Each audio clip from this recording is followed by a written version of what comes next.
Everyone, this is Abhishek. KVS 2022 के लिए हम पेडागोजी सेक्शन को आज डिस्कस करेंगे, जिसमें केवीएस ने अपने सिलेबस को 4 यूनिट्स में डिवाइड किया गया है और हम आज पहली यूनिट डिस्कस कर रहे हैं जो है childhood and development of children, जिसमें हमारा टॉपिक होगा प्रोस्पेक्टिव इन डेवलपमेंट। इसके अंतर्गत आने वाले टॉपिक्स को हम देखेंगे, जिसमें आज हमारा पहला लेसन होगा डेवलपमेंट। डेवलपमेंट में हम डेवलपमेंट की डिफिनीशन, उसकी अवधारणाएं, अर्थ, उसको प्रभावित करने वाले एस्पेक्ट्स क्या क्या हैं वो देखेंगे। और इसी के साथ साथ हम जो मोस्ट इंपॉर्टेंट टॉपिक है विकास के सिद्धांत यानी प्रिंसिपल्स ऑफ डेवलपमेंट को डिस्कस करेंगे। यहाँ से क्वेश्चंस जरूर बनते हैं हर टीचिंग एग्जाम में। तो आइए बिना देर किए हम आज के टॉपिक को शुरू करते हैं, जो कि हमारा टॉपिक है विकास यानी कि development. The overall progressive change that take place in an individual is called development. किसी व्यक्ति में होने वाला समग्र, ये वर्ड याद रखिए, प्रगतिशील परिवर्तन विकास कहलाता है। यानी कि वो प्रोग्रेसिव हो और सकारात्मक हो, यानी कि पॉजिटिव हो, न कि निगेटिव इम्पैक्ट पड़े। तो विकास में जो भी समग्र और प्रगतिशील परिवर्तन होते हैं विकास कहलाते हैं। समग्र क्या? ओवरऑल चेंजेस, आपकी फिजिकल हो, मेंटल हो, आपकी ओवरऑल चेंजेस बिहेवियरल हो, ये सारी चीजें विकास का पार्ट है।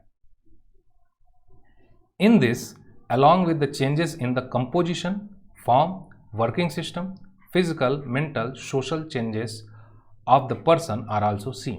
यानी इसमें क्या क्या देखने को मिलता है? रचना में परिवर्तन, रूप और कार्यप्रणाली में भी परिवर्तन के साथ साथ शारीरिक, मानसिक और सामाजिक परिवर्तन देखने को मिलता है। यानी कि किसी एक व्यक्ति में उसकी कार्यप्रणाली के आधार पर भिन्नता पाई जाती है, और जब वो सीखता है तो चीज़ों को इम्प्रूव करता है, ये विकास कहलाता है। आप कोई भी काम शुरू करते हैं तो पहली बार में ही आप अच्छे तरीके से नहीं करते हैं, आप उसे सीखते हैं और अपनी कार्यप्रणाली में इंप्रूवमेंट करते हैं। तो ये कहीं ना कहीं शारीरिक होता है। आप जब उम्र के साथ बढ़ते हैं तो मैच्योरिटी आती है, आपकी मानसिक क्षमताएं बढ़ती हैं, समाज में लोगों के साथ रहन सहन का तरीका बदलता है। तो ये सारी चीज़ें किसका पार्ट है? ये सारी चीज़ें डेवलपमेंट का पार्ट है, विकास का पार्ट है। Development is not limited to a particular period. विकास किसी एक विशेष अवधि तक सीमित नहीं है। ऐसा नहीं है कि विकास सिर्फ 18 साल तक होगा या 15 साल तक होगा या 10 साल तक होगा। तो ये किसी विशेष अवधि तक सीमित नहीं है। अब तो यह निरंतर चलने वाली प्रक्रिया है। It is an on going process. यानी कि विकास के बारे में कहा जाता है कि विकास जन्म से लेकर मरण तक रहता है। आप जीवन भर कुछ न कुछ सीखते रहते हैं, और इसीलिए कहा गया है कि सीखने की कोई उम्र नहीं होती। तो विकास एक निरंतर चलने वाली प्रक्रिया है जो जन्म से लेकर मरण तक चलती है। There are changes in the pace and nature of development. विकास की गति और प्रकृति में परिवर्तन होते रहते हैं। विकास हमेशा एक गति से नहीं चलता है। यह क्या है? कभी कम, कभी ज़्यादा, कभी कम, कभी ज़्यादा होता रहता है। इसके नेचर में बदलाव होते रहते हैं। कभी किसी एज में आपका मेंटल इंप्रूवमेंट यानी कि मेंटल ग्रोथ अच्छी होती है, लेकिन किसी एज में आपकी फिजिकल ग्रोथ अच्छी होती है। तो इसकी प्रकृति में भी परिवर्तन देखने को मिलते हैं। Each level of development has its own characteristics. विकास के प्रत्येक स्तर की अपनी अपनी विशेषताएं होती हैं। जैसा कि हम जानते हैं कि शैशवावस्था की अपनी विशेषताएं होती हैं, बाल्यावस्था की अपनी विशेषताएं होती हैं, और वहीं एडोलेसेंस यानी कि किशोरावस्था की अपनी अलग अलग विशेषताएं होती हैं। हर आयु में बालक अच्छी अलग अलग तरीके से अपने क्रियाकलाप करता है, अलग अलग स्पेशलिटी के साथ होता है। अब हम डिस्कस करेंगे क्या क्या विशेषताएं हैं। कहीं ना कहीं वो बातें भी विशेषताओं में ही आती हैं, लेकिन हम थोड़ा सा भी इसके बारे में डिटेल से समझेंगे। तो development is both quantitative and qualitative. यानी कि विकास गुणात्मक और परिमाणात्मक दोनों है। यहाँ पे हम इसको थोड़ा सा सही कर लेंगे। परिमाण है, परिमाणात्मक होता है।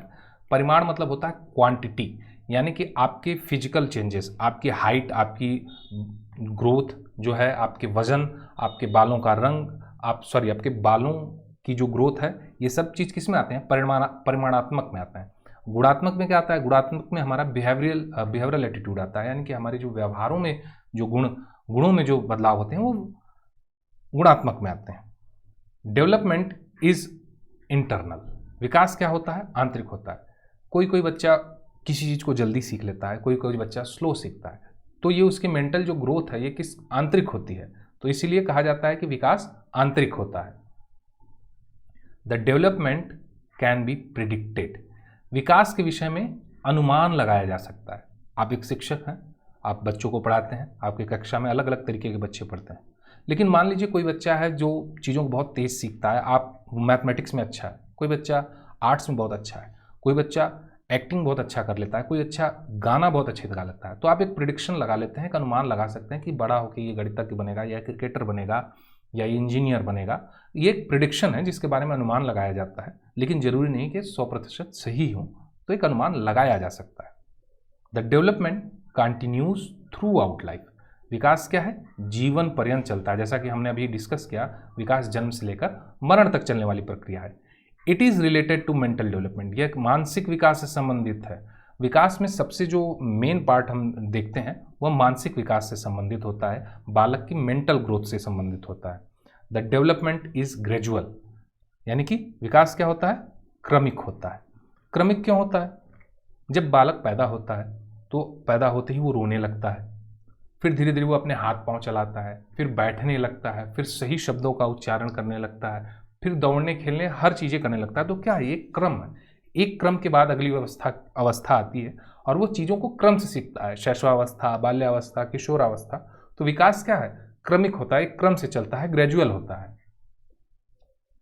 Development does not always happen at a single pace.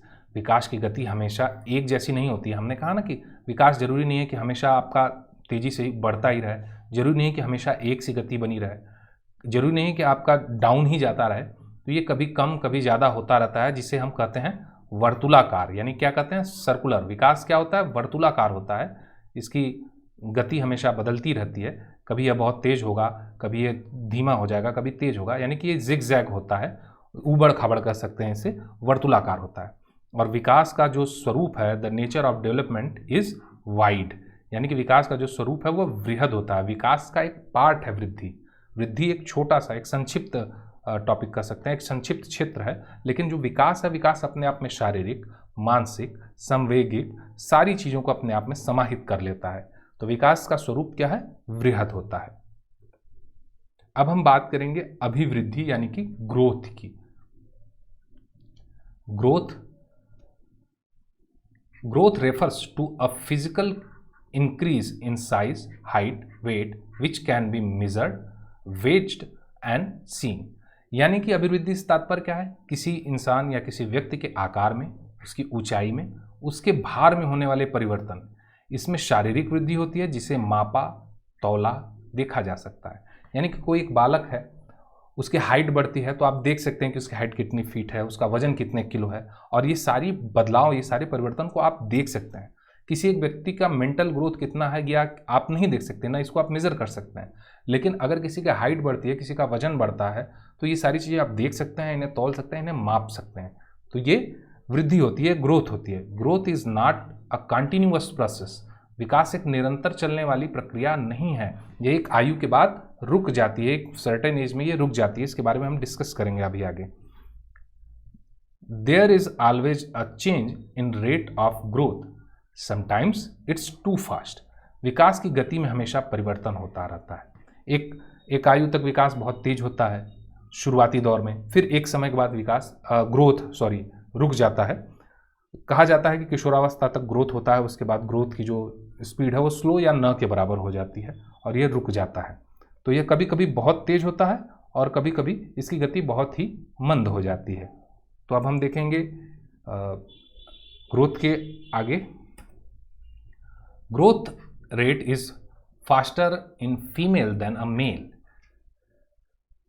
अभिवृद्धि की गति यानी कि ग्रोथ की जो रेट है, यानी कि जो स्पीड है, वो महिलाओं में पुरुषों की अपेक्षा तीव्र होती है। यानी कि जो बालिकाओं में ग्रोथ है वो तेज होता है।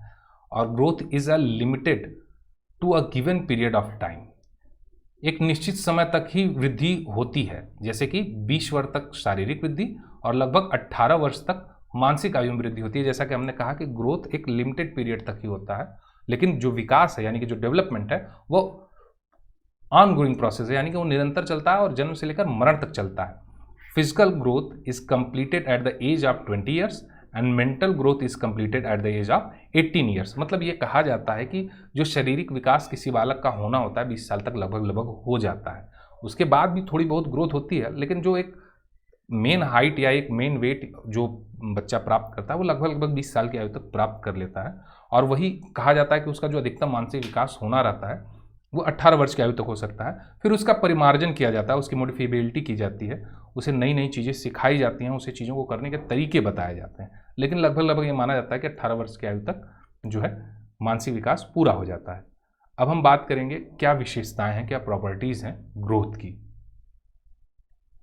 Growth is related to physical development. जैसा कि हमने बात की कि ग्रोथ क्या है, वो शारीरिक है, यानी कि आपकी हाइट कितनी बढ़ती है, आपका वजन कितना बढ़ता है, इसे नापा जा सकता है, तौला जा सकता है, तो ये क्या हो जाता है, ग्रोथ का पार्ट हो जाता है।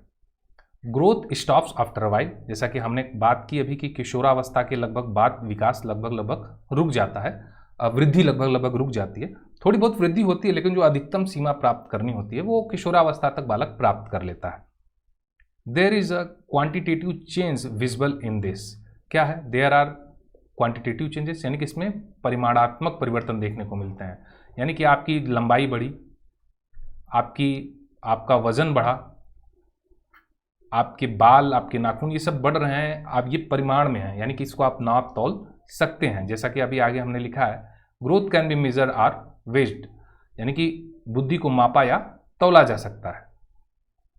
It is not necessary that the increase should be in a certain order. वृद्धि एक निश्चित क्रम में हो, यह जरूरी नहीं है।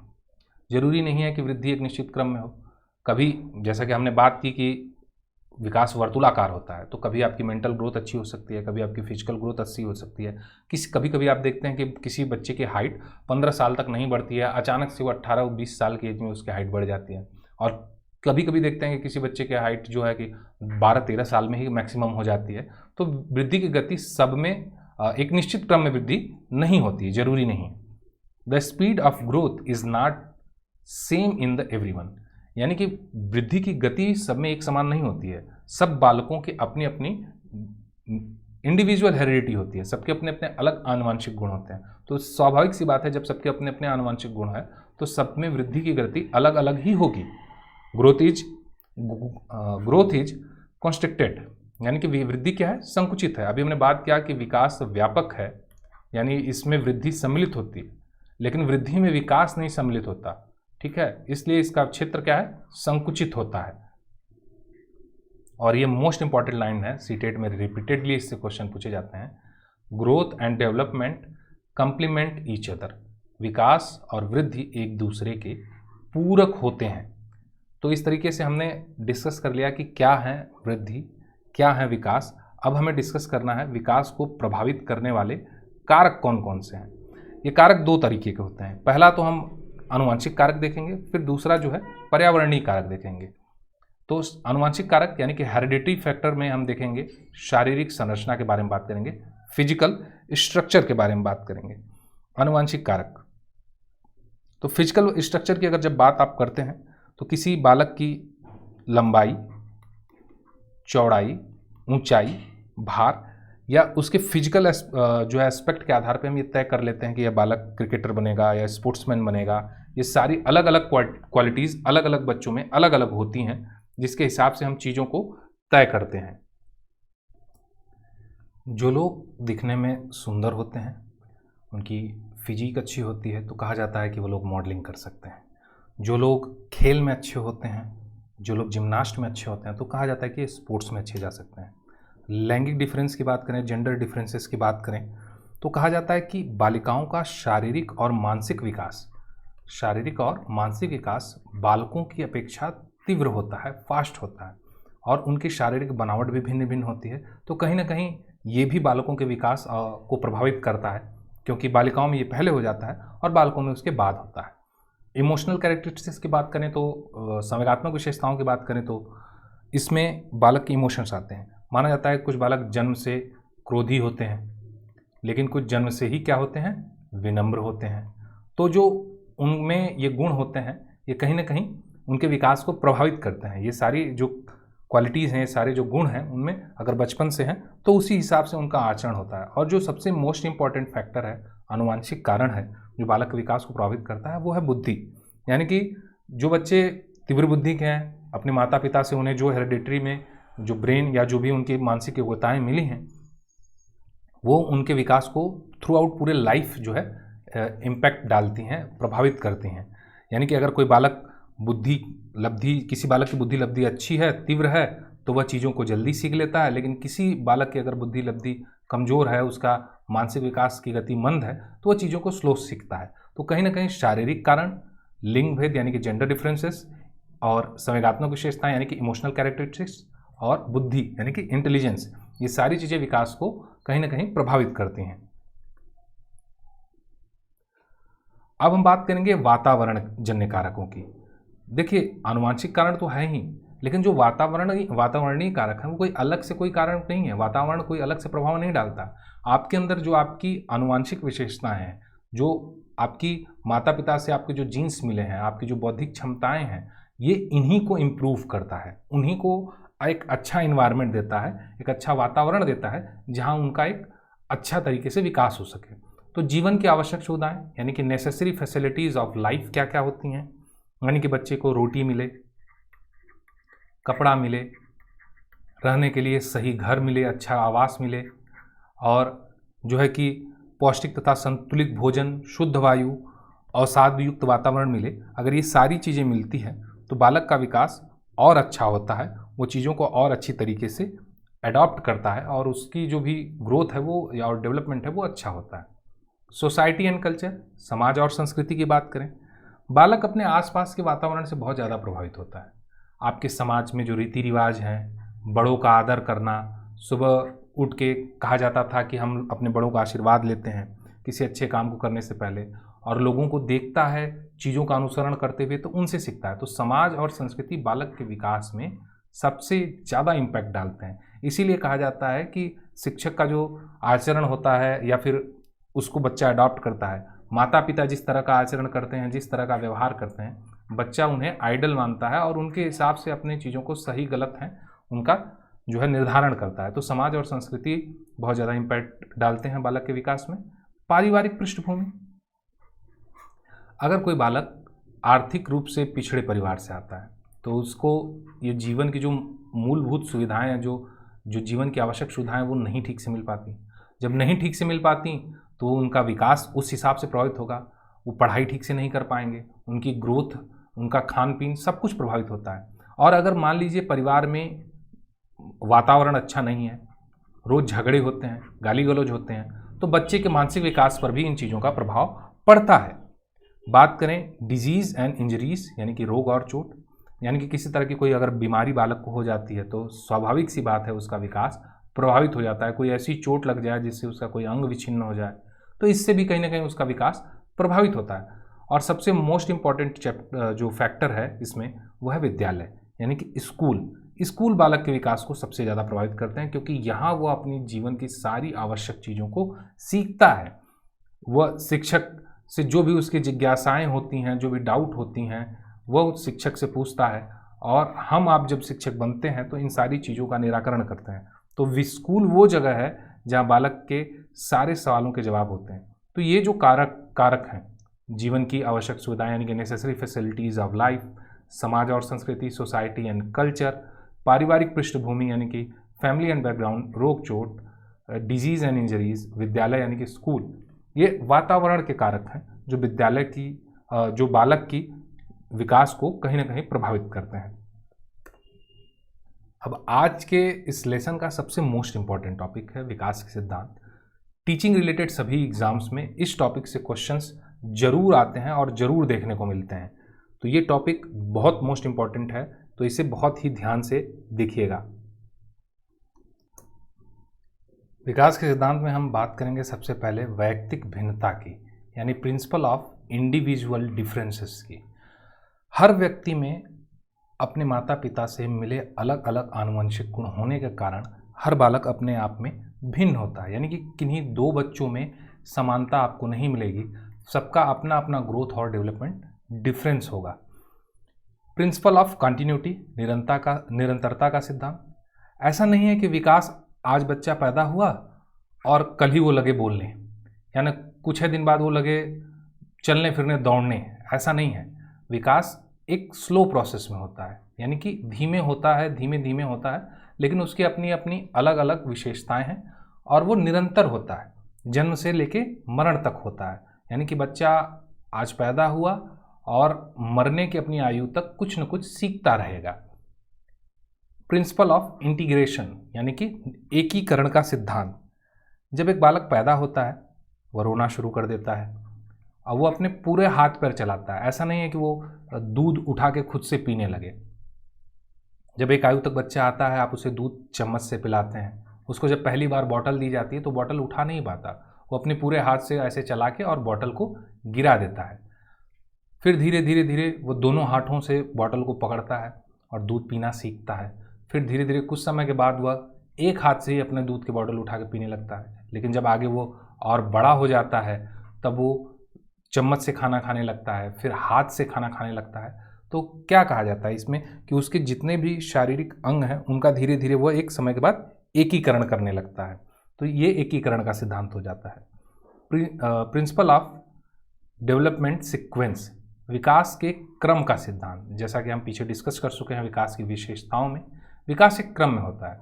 सबसे पहले बालक पैदा होगा तो उसकी शैशवावस्था की विशेषताएं होंगी, फिर उसके बाद धीरे बालक बड़ा होगा तो बाल्यावस्था होगी, फिर उसके बाद धीरे धीरे बालक बड़ा होगा तो किशोरावस्था होगी। सबसे पहले बालक के पूरे हाथ, जैसे कि हमने अभी पिछले टॉपिक में डिस्कस किया, पूरा हाथ चलाएगा, फिर धीरे धीरे धीरे फिर वह उठ के बैठने लगेगा, फिर धीरे धीरे वो चलने लगेगा, फिर वह दौड़ने लगेगा। जैसे बच्चा तुरंत बात नहीं करने लगता है पैदा होते ही, वो तुरंत थोड़ा ना बात करता है। वह बात करना, पहले वह निरर्थक शब्दों का उच्चारण करता है, फिर धीरे धीरे वह सार्थक शब्दों का उच्चारण करता है, माँ पापा। फिर धीरे धीरे वह टूटी फूटी भाषा में बातचीत करने लगता है। फिर कुछ समय के बाद वह धारा प्रवाह भाषा का प्रयोग करता है, प्रॉपर तरीके से बातचीत करने लगता है। तो विकास एक क्रम में होता है, एक के बाद एक चीज़ होता है। बात की अवस्थाएं की विशेषता जो है, बात की अवस्थाओं की विशेषता बालक पहले ही नहीं प्राप्त कर लेगा। यानी कि वो पहले उसका किशोरावस्था का विकास नहीं हो जाएगा, पहले उसका शैशवावस्था का होगा। तो इसलिए विकास का एक क्रम होता है। परिमार्जितता का सिद्धांत यानी कि डेवलपमेंट प्रिंसिपल ऑफ मॉडिफिबिलिटी। परिमार्जन का क्या होता है कि बालक के विकास जब होता है तो ये बहुत मोस्ट इंपॉर्टेंट, इसमें सबसे बड़ा जो निहितार्थ है वो शैक्षिक निहितार्थ है। यानी कि इसमें एक टीचर का सबसे बड़ा रोल होता है। इसमें विकास की दिशा और गति निर्धारित की जाती है। यानी कि अगर कोई बालक पढ़ने में अच्छा है, एक क्लास में 20 बच्चे आप पढ़ा रहे हैं, लेकिन कुछ बच्चे उसमें मध्यम बुद्धि के हैं, कुछ मंद बुद्धि के हैं, और एक दो बालक हैं जो सृजनशील हैं, तीव्र बुद्धि के हैं। तो ऐसे में आपको एक शिक्षक के तौर पे उनकी दिशा और उनकी गति का निर्धारण करना होगा। क्योंकि अगर सृजनशील बालक है, आप सभी बच्चों के हिसाब से कुछ क्वेश्चन उसको देते हैं तो वो बोर हो जाएगा, उसको कुछ नया, कुछ इनोवेटिव करने के लिए क्लास में चाहिए होता है। और अगर वो उस तरह की चीज़ें नहीं मिलेगी तो उसका विकास कहीं ना कहीं अवरुद्ध हो जाएगा। तो एक शिक्षक के तौर पर यह आपका दायित्व बनता है कि आप उसके विकास का परिमार्जन करें, उसे एक सही डायरेक्शन दें और उसकी स्पीड जो है वो इंक्रीज कर सकें। एक शिक्षक के तौर पे ये आपका दायित्व बनता है। सीटेट आदि में इस टॉपिक से सबसे ज़्यादा क्वेश्चन आता है। सामान्य से विशिष्ट प्रतिक्रियाओं का सिद्धांत, केंद्र से निकट दूर का सिद्धांत, और ये शीर पदाभिमुख सिद्धांत होता है, जिसे सीध पदोन्मुखी सिद्धांत या मस्तकादोमुखी सिद्धांत भी कहते हैं। तो ये तीन तो सबसे इंपॉर्टेंट सिद्धांत है। तो आइए हम देखते हैं principle of general to specific response. बच्चा सामान्य से विशिष्ट प्रतिक्रिया करता है, विशिष्ट से सामान्य नहीं। कैसे समझेंगे इसको? एक उदाहरण देखते हैं इसमें कि एक छोटा सा बच्चा है, आप उसको कोई भी चीज़ देते हैं वो मुंह में रख लेता है, सीधे मुंह में डाल लेता है। आपने उसको मिर्च दे दी, उसने मुंह में खा लिया, अब उसने अनुभव कर लिया कि ये मिर्च तीखी है, इसे नहीं खाना चाहिए। तो अब धीरे धीरे वह चीज़ों को अनुभव के आधार पर तय करता है। फिर एक निश्चित समय के बाद वह चीज़ों को सीख जाता है। यानी कि पहले वह सामान्य प्रतिक्रियाएं करता है, सामान्य प्रतिक्रियाएं करता है, रोता है, चिल्लाता है चीज़ों की जब ज़रूरत होती है। फिर एक समय के बाद वो चीज़ों को खुद से मांग लेता है और बड़े होने पर वो चीज़ें खुद से कमा लेता है, खुद से प्राप्त कर लेता है। तो कहीं ना कहीं बालक पहले सामान्य प्रतिक्रियाएं करता है, उसके बाद उसकी जो प्रतिक्रियाएं हैं वो विशिष्ट होती हैं। निरर्थक शब्दों का उच्चारण करने के बाद फिर बोलने लगना, फिर कुछ समय के बाद धारा प्रवाह भाषा का प्रयोग, एक से अधिक भाषाएं बोलने लगना। तो बालक का विकास हमेशा कैसे होता है? सामान्य रहता है, फिर सामान्य से विशिष्ट होता है। ऐसा नहीं है कि कोई पहले विशिष्ट है उसके बाद सामान्य हो जाए। अगला है प्रॉक्सिमो डिस्टल प्रिंसिपल। क्या है ये सिद्धांत? केंद्र से निकट दूर का सिद्धांत। यानी कि सबसे पहले स्नायुमंडल का विकास होता है। स्नायुमंडल, स्नायुमंडल जिसे हम कहते हैं नर्वस सिस्टम, जिसे हम क्या कहते हैं? नर्वस सिस्टम कहते हैं। सबसे पहले उसका विकास होता है, फिर उसके सटे अंगों का विकास होता है, यानी कि हृदय आदि का विकास होता है, फिर धीरे धीरे आपके हाथ पांव तक आपकी चीज़ें पहुंचती हैं। तो इस विकास को हम कहते हैं केंद्र से निकट दूर का सिद्धांत, यानी कि यह सिद्धांत कहता है कि आपके केंद्र, आपका जो मेन सोर्स होगा, यानी कि जो मेन केंद्र बिंदु होगा, वहाँ से आपके अंगों का विकास जो है वो बाहर की ओर जाता है। तो केंद्र से दूर की ओर का विकास।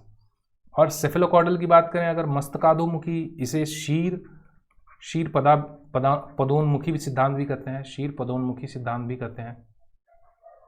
यानी कि इसमें विकास क्या होता है, सिर से पैर की होता है। यानी कि गर्भ में बालक का सबसे पहले सिर का विकास होता है, फिर उसके बाद स्नायु तंत्र आदि का विकास होता है, फिर धीरे धीरे पैर। तो यानी कि यह विकास कहता है कि आप बच्चे का विकास जो है सर से लेके पैर की तरफ होता है। जब बालक सबसे पहले पैदा होता है तो भी आप देखेंगे वो अपना सर हिला के दूसरों को देखता है, फिर धीरे धीरे वो अपने हाथ पांव चलाना शुरू करता है, फिर धीरे धीरे चीज़ों में सामंजस्य बिठाता है, यानी कि चलना सबसे अंत में होता है। फिर बात करेंगे परस्पर संबंध का सिद्धांत, प्रिंसिपल ऑफ इंटर रिलेशन। ये चीज़ें एक दूसरे से परस्पर संबंधित कैसे हैं, यानी कि एक हमारे यहाँ भारत में एक कहावत कही जाती है कि स्वस्थ शरीर में ही सुंदर मस्तिष्क का निवास होता है। यानी कि अगर आपका शारीरिक स्वास्थ्य अच्छा है, आपका शारीरिक स्वास्थ्य अच्छा है, तो आपका मानसिक स्वास्थ्य भी उससे प्रभावित होता है। तो कहीं ना कहीं ये दोनों एक दूसरे से परस्पर संबंधित हैं। अगर आपका शारीरिक विकास अच्छा है, आप स्वस्थ हैं, तो आप मानसिक रूप से प्रगति करेंगे, आप अपनी चीज़ों में तेजी दिखाएंगे, आपका भाषाई, मानसिक, शारीरिक, संवेगात्मक, ये सारा विकास एक अलग गति से होगा, एक अलग तरीके से होगा। तो कहीं ना कहीं हम कह सकते हैं कि ये सारी चीज़ें एक दूसरे से परस्पर संबंधित हैं। समान प्रतिमान का सिद्धांत, प्रिंसिपल ऑफ यूनिफॉर्म पैटर्न। ये सिद्धांत क्या कहता है कि किसी भी जाति या प्रजाति में विकास के प्रतिमान अलग अलग होते हैं और हर प्रजाति के अपने एक ही प्रतिमान होते हैं। फॉर एग्जाम्पल आप समझ लीजिए कि मनुष्य एक प्रजाति है, तो इनके विकास के प्रतिमान दुनिया में पैदा होने वाले हर बच्चे के एक ही होंगे। ऐसा नहीं है कि भारत में बच्चे का विकास का प्रतिमान अलग है और अमेरिका में अलग है, ऐसा नहीं है। भारत में अगर बच्चा 9 महीने में पैदा होता है तो अमेरिका में भी 9 महीने में पैदा होता है। ऐसा नहीं है कि अमेरिका में बच्चा 12 महीने में पैदा हो या 5 ही महीने में पैदा हो जाए।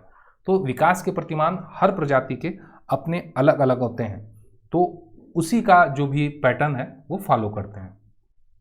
और मोस्ट इंपॉर्टेंट जो सबसे लास्ट आज विकास के सिद्धांत में हम डिस्कस करेंगे, वंशानुक्रम तथा वातावरण की अंतःक्रिया का सिद्धांत, principle of interaction of heredity and environment.